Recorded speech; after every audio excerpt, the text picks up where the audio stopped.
When you look at this painting for the very first time, your eyes immediately go to the pale, motionless figure of a young woman.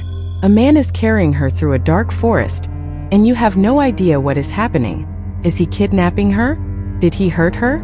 Or is he carrying her somewhere to secretly bury her? But then you notice the heavy iron shovel in his hand, and you look more closely at the man. His eyes appear closed, and his face seems heavy with grief. This is not a scene of murder. It is the story of a heartbroken man carrying a dead young woman toward her burial. And the real story behind this painting is even more tragic. The man in this painting is Edward Young, an English poet and writer. And the young woman he is carrying is Elizabeth Temple, his stepdaughter. The painting was created in 1804 by the French artist Pierre-Auguste Vafflard. But there is an interesting difference between the real story and the painting. Elizabeth was Young's stepdaughter in real life, yet Vafflard titled the painting Young and his daughter and presented her as Young's daughter. So the painting is not an exact record of what happened. It is an artistic version of a real tragedy. And to understand that tragedy, we have to go back to 1736. In 1736, Edward Young was traveling through France with his family. They were heading to Nice, hoping the warmer climate would help his 18-year-old stepdaughter, Elizabeth, who was seriously ill. But before they could reach Nice, Elizabeth became worse and died in Lyon. And then another problem began. Elizabeth was a Protestant, while Lyon was a strongly Catholic city. At that time, the divide between Catholics and Protestants was extremely serious. Religious differences could affect where a person could worship and even where they could be buried. So Elizabeth could not simply be buried in Lyon's Catholic cemetery. Young had to find a Protestant burial ground for her. And this painful struggle to give Elizabeth a proper burial became an important part of the story behind this painting. Now look at the painting itself. The first thing that stands out is the darkness. The trees, the ground, and almost everything around the figures disappear into the night. But the light falls directly on the young woman. Her pale body and white covering almost glow against the dark background. And then you notice the man carrying her.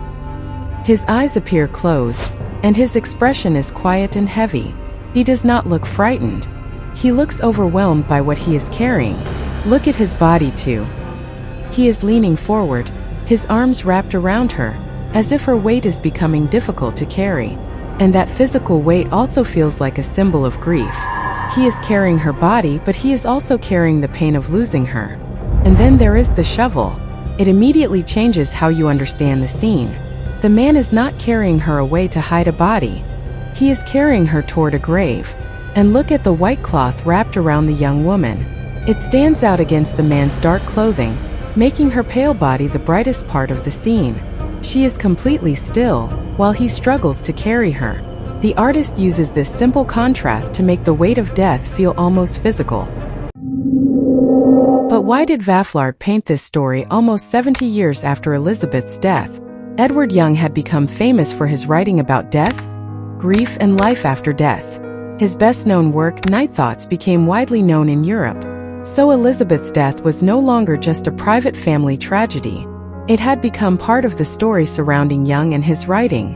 In 1804, Vafflard brought that story to the Paris Salon, one of the most important public art exhibitions in France. Instead of telling the story with words, he turned it into a single dramatic image. And that is why this painting feels so different from a normal historical scene. So, when you look at this painting again, the story feels completely different.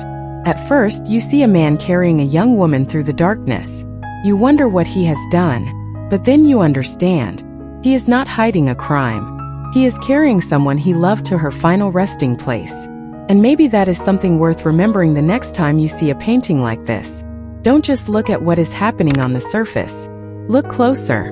Because behind one painting, there could be a story of love, loss, history, or something you never expected. And sometimes the more you learn about a painting, the more differently you see it.